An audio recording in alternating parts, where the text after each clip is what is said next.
Si tienes preguntas sobre medicamentos de Bristol Myers Squibb, llama a tu médico o al 1-800-332-2056. Sigue cuidándote. Continúa con tu tratamiento.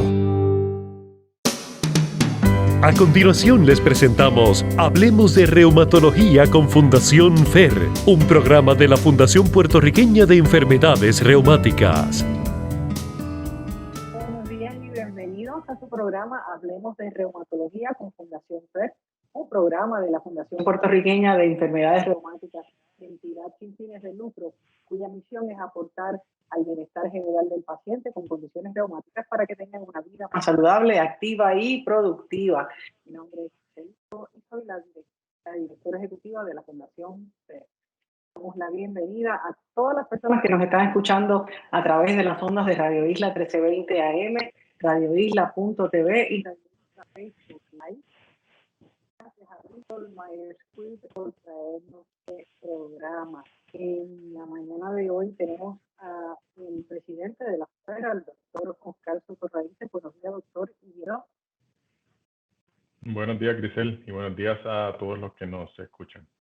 Estamos en vivo con un tema que está candente porque es lo más reciente y pertinente con relación al COVID. El doctor Oscar Soto-Raíces, como ustedes saben, es el presidente y socio fundador de la Fundación FER y principal ejecutivo de la firma Mindful Rheumatics y Medical Research, ubicado en Atorrey. El doctor nos habla hoy de la tercera dosis de la vacuna contra el COVID-19 en pacientes reumáticos. Este programa está basado en la guía clínica del American College of Rheumatology, ACR por su sigla en inglés, publicada en febrero del 2021 y revisada tan reciente como en agosto 19. El propósito de este documento es brindar orientación a los proveedores de reumatología sobre el uso de vacunas de COVID y el manejo asociado a los pacientes con enfermedades reumáticas y músculo-esqueléticas en el momento de la vacunación contra el SARS-CoV-2, mejor conocido como coronavirus o COVID-19. Y de inmediato vamos a comenzar con las preguntas que algunas de ellas las han formulado algunos de los pacientes en las redes, en nuestras redes sociales. Otras pues hemos entendido que son pertinentes para que puedan tener un poquito más de información. La primera, doctor, rapidito, esto es increíble, las personas piensan, si necesitamos un refuerzo, eso quiere decir que las vacunas que ya tenemos, ¿verdad? Las 2 dosis esas que ya nos pusieron, eso quiere decir que esas vacunas no están funcionando. Sí, esa pregunta, Grisel, es muy común, nos las han hecho en varias ocasiones, y es importante separar dos cosas, ¿verdad? Antes para poder contestar la pregunta de forma correcta. Primero, que casi todo lo que vamos a estar discutiendo en este programa va orientado a los pacientes con enfermedades reumáticas, especialmente los pacientes con enfermedades crónicas autoinmunes o crónicas inflamatorias, porque su sistema es distinto y los medicamentos que usamos para controlar estas condiciones los ponen en una categoría distinta. Y lo que ocurre con los pacientes con enfermedades reumáticas autoinmunes o inflamatorias crónicas es que, ya sea por la condición o por los medicamentos que usamos, están a mayor riesgo de tener complicaciones con el COVID, de hospitalización y mayor riesgo de muerte en algunos casos. Por lo tanto, los consideramos como una población especial. Por otro lado, es importante entender que algunos de los medicamentos que usamos, inmunosupresivos, inmunomoduladores, podrían interferir con la respuesta adecuada a la vacuna. Por lo tanto, no es que la vacuna no sea efectiva, la vacuna es efectiva, pero en algunos de nuestros pacientes la respuesta puede que esté disminuida y por eso es importante una tercera dosis. Ahora, lo que ha manifestado el CDC, el FDA, el Departamento de Salud de Estados Unidos es que se ha visto que después de un tiempo, y se estima más o menos como en 8 meses, por eso también se ha hablado de los 8 meses, en la población en general, ahora no hablando específicamente de los pacientes con enfermedades reumáticas, la población en general se disminuye un poco la efectividad, por lo cual se ha visto que si se da entonces una tercera dosis, se puede retomar eso, ¿verdad? Eso también considerando el hecho de que hay mutaciones del virus y que hay variantes como la variante Delta que se ha ido, como todos saben, propagando de forma bastante rápida, y esto entonces hace que después de aproximadamente 8 meses quizás la efectividad baje, y por eso se está recomendando o se va a estar usando esa tercera dosis en la población en general. Que eso todavía no ha empezado, porque lo que sí ha empezado es la tercera dosis en pacientes con enfermedades reumáticas, en nuestra población, los pacientes que vemos, ¿verdad? Y los pacientes con los cuales trabajamos todos los días, especialmente aquellos que están en medicamentos con los cuales sabemos que la respuesta a la vacuna puede estar disminuida, y entonces ahí es donde más importante es hacer esa tercera dosis para aumentar la posible efectividad de la vacuna.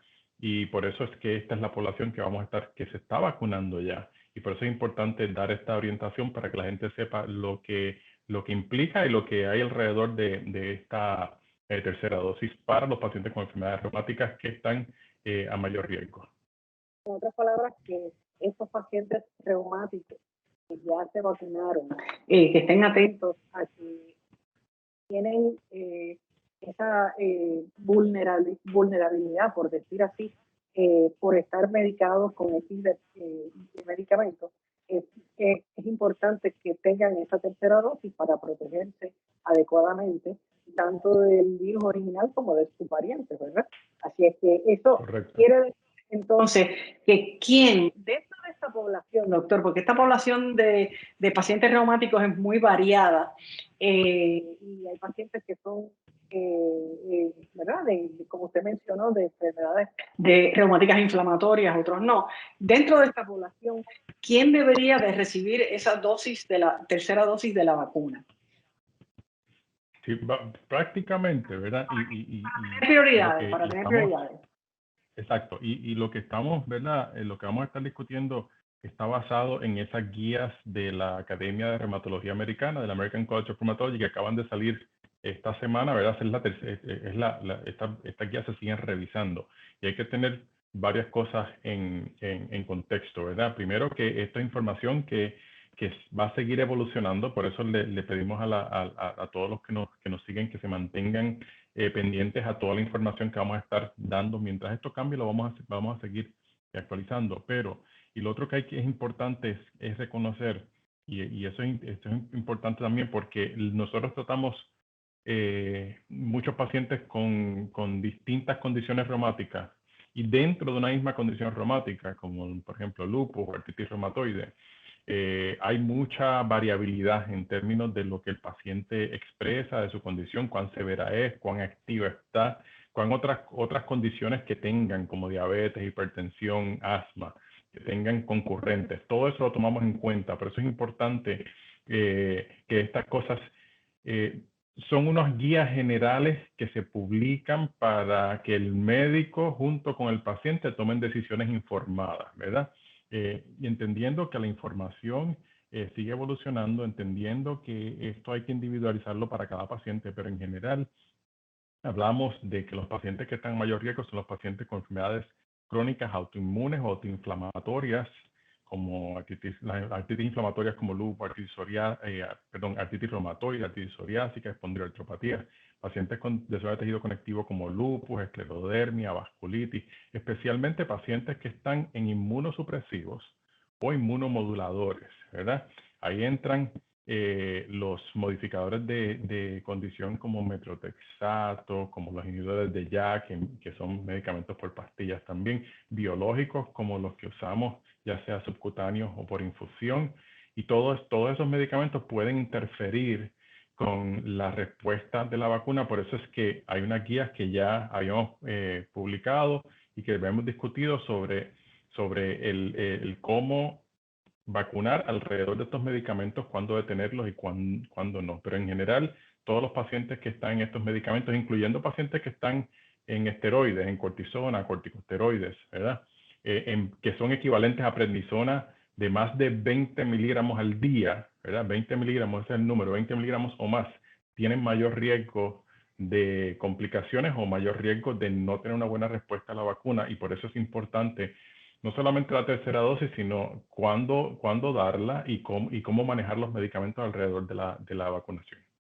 Esta es la parte que yo supongo que toda la población que nos escucha en términos de población con condiciones reumáticas debe estar ¿verdad? Preguntándose, porque cada caso, como siempre decimos, es individual, cada persona tiene una respuesta particular y que debe de informarse con su médico. Y esa es nuestra próxima pregunta, doctor. Ese paciente que está inmunocomprometido, representa que hay una vulnerabilidad, ¿verdad? ¿Necesita un referido médico para tener la tercera dosis de la vacuna? Puede ir y vacunarse con la tercera. Y la realidad es que esa pregunta no me atrevería a contestarla con toda certeza, porque sí hemos estado, por ejemplo, en nuestra clínica siendo referidos para los pacientes, pero hemos también oído casos en los cuales la farmacia que los vacunó anteriormente o el sitio donde se vacunaron anteriormente les ha dado la vacuna sin tener una certificación porque ya la tenían en sistema o porque ya conocen los medicamentos que, especialmente la gente que se vacuna en la farmacia, porque ya conocen los medicamentos que están usando y saben que entonces estas personas están en mayor riesgo y cualifican para esta tercera dosis en esta etapa ahora, ¿verdad? Así que yo creo que eso también va a depender de sitio en sitio, pero ciertamente hemos estado haciendo notitas como de certificación de condición y de los medicamentos que han estado usando los pacientes para que puedan vacunarse, pero ciertamente yo les recomiendo a los pacientes que nos escuchan que le pregunten a su reumatólogo para que no solamente le dé la certificación o el referido para la vacuna, sino que puedan discutir entonces en ese momento el tiempo ideal para vacunarse y qué hacer con sus medicamentos inmunosupresivos, inmunomoduladores, biológicos, alrededor de esa tercera dosis. Precisamente esa es nuestra próxima pregunta. Ya esa persona fue al médico, ya esa persona consultó a su reumatólogo, debo de vacunarme, y entonces vamos a poner un escenario de ejemplo, ¿verdad? Esa persona se vacunó hace X tiempo, hace un mes, se puso su segunda dosis. ¿Qué procede en este momento? Esa persona se puede vacunar inmediatamente, tiene que esperar X tiempo, tiene que dejar los medicamentos. ¿Qué es lo que va a pasar con ese paciente que ya está listo para ponerse esa tercera vacuna? Sí, y como mencionaste un mes, y eso es importante porque quiero recalcar otra vez, porque hemos tenido esa pregunta mucho. La gente está pensando en 8 meses después de la segunda vacuna. Esa aseveración de que a los 8 meses la potencia podría disminuir y la tercera dosis sería beneficiosa, es algo que aplica a la población en general. En los pacientes con enfermedades reumáticas, como mencioné anteriormente, no necesariamente así que no hay que esperar esos 8 meses. Y las guías actuales, las que se acaban de publicar, lo que sugieren es que después de 28 días, o sea que después de un mes de la segunda dosis, se puede usar la tercera. Ahora, una vez más, hay que individualizar eso porque todo depende del medicamento en el que esté en el paciente, y esa conversación hay que tenerla quizás con el proveedor, con el reumatólogo, cuán a riesgo está el paciente y cuánto se cree que hace falta esa tercera dosis ya. O sea que al mes sí se puede hacer, pero también en algunos pacientes esperar quizás 2 o 3 meses tampoco sea inapropiado, pero ya después de 28 días se puede usar la vacuna en pacientes con enfermedades reumáticas, especialmente en pacientes que estén en inmunomoduladores o inmunosupresivos.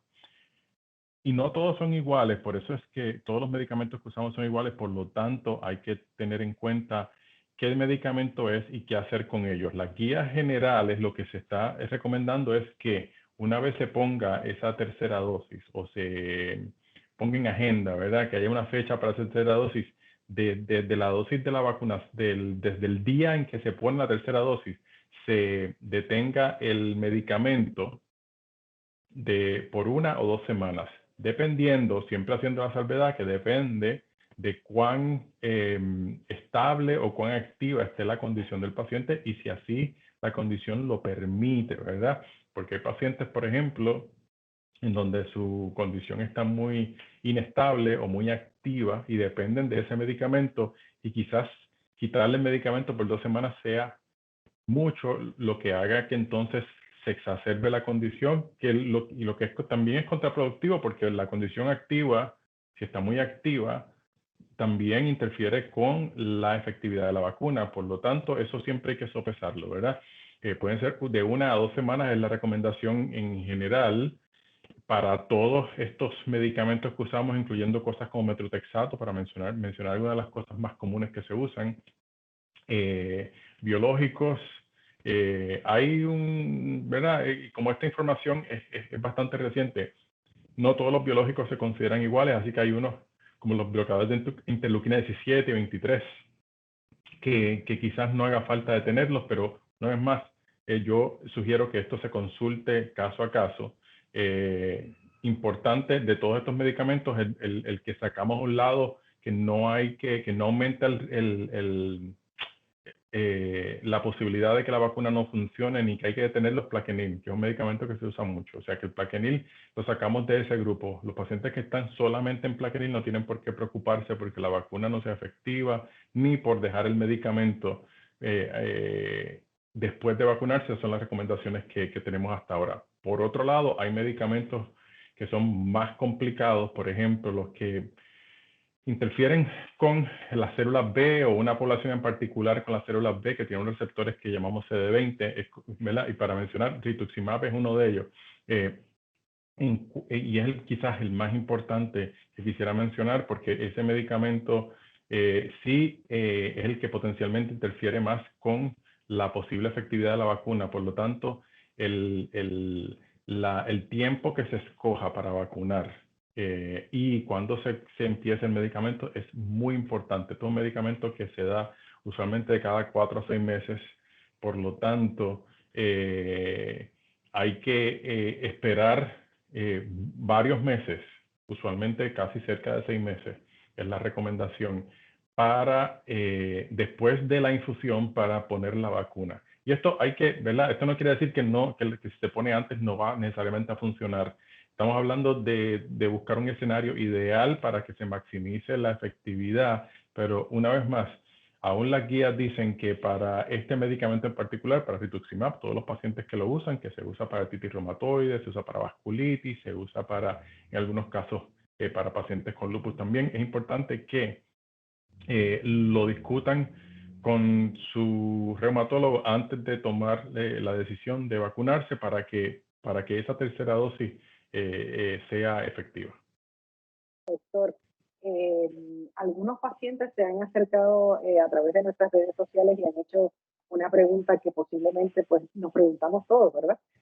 Si ya yo tengo las 2 dosis de la vacuna X, Pfizer, esa tercera vacuna tiene que ser de la misma compañía, o puede ser otra, puede ser Moderna.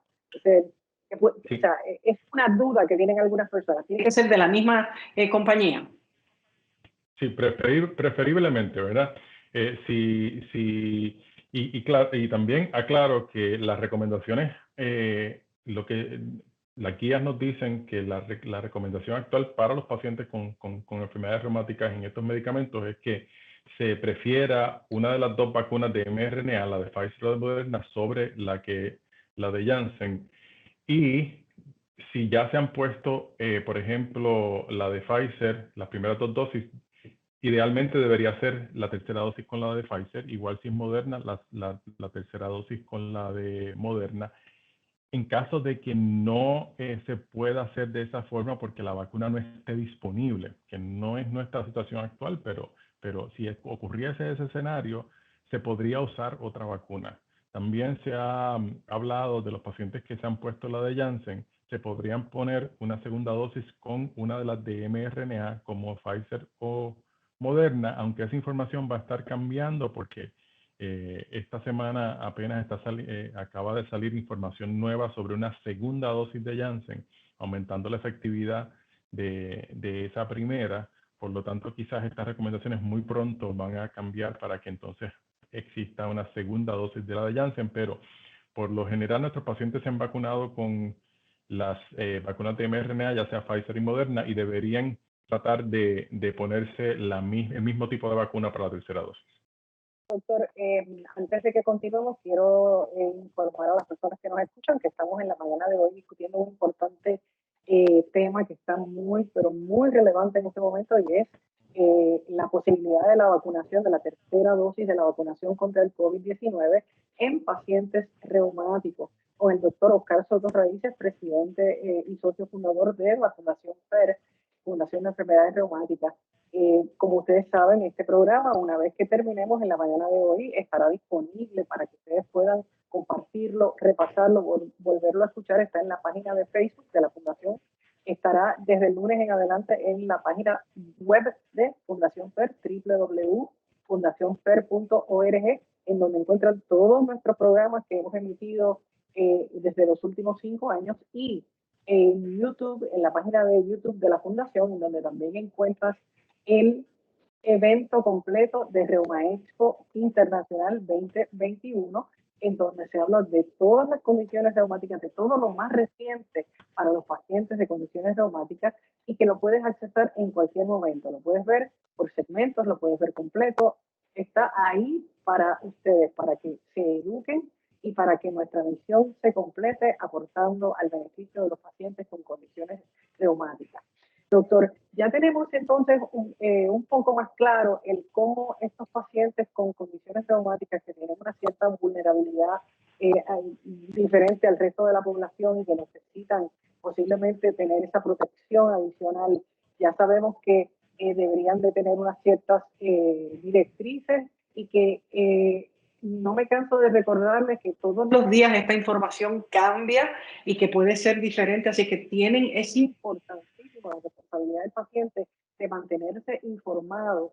Y yo entiendo que la mejor información es, por supuesto, por fuentes fidedignas, científicas, que tengan toda esa historia de lo que ha pasado hasta el momento y lo que está pasando, lo que está cambiando y lo que va a cambiar. ¿Ok? Ya con todo esto y poniendo todo esto en perspectiva, esos pacientes ya se pusieron esa tercera dosis.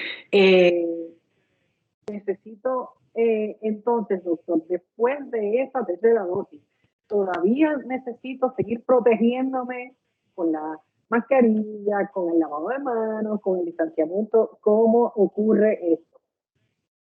Sí, importante pregunta, porque no nos podemos olvidar de que todas las recomendaciones nos dicen, ¿verdad? Y es lo que debemos hacer, que aún después de la tercera dosis tenemos que seguir todas las medidas de salud pública establecidas, de distanciamiento, uso de mascarilla, lavado de manos, para evitar contagio, porque cosas importantes que no debemos olvidar, que la vacunación no necesariamente impide que podamos contagiarnos con el virus. Impide más que nada la severidad, puede impedir que lleguemos al hospital o que tengamos un evento fatal, ¿verdad? Como la muerte. Sin embargo, algunas personas podrían contagiarse, podrían tener síntomas leves, no ni siquiera saber que tienen COVID y seguir propagándolo. Por lo tanto, es importante seguir protegiéndonos, y también algo que está en las guías que se recomienda es que hablemos con nuestros familiares y contactos cercanos, porque especialmente pacientes que tienen enfermedades reumáticas que están a mayor riesgo de complicaciones, idealmente su núcleo familiar y sus personas con las cuales están en contacto todo el tiempo alrededor de ellos deberían estar vacunados también, para hacer de ese ambiente uno más seguro, pero ciertamente no olvidándose nunca de seguir tomando todas las precauciones que hemos estado tomando y que hemos aprendido a ser parte de nuestro diario vivir, ¿verdad? Por el último año y medio. Doctor, y ahora que menciona esto de que ya yo entiendo que la mayor parte de la gente, si no todo el mundo sabe, que no necesariamente no te vas a contagiar, porque yo he escuchado recientemente muchas personas que me han dicho, tengo COVID y yo estoy vacunado. Antes de ponernos esa tercera dosis, es recomendable que se hagan pruebas de laboratorio para saber cómo está esa persona en términos generales de salud, y estar seguros de que no tiene en ese momento COVID, y aunque sea asintomático.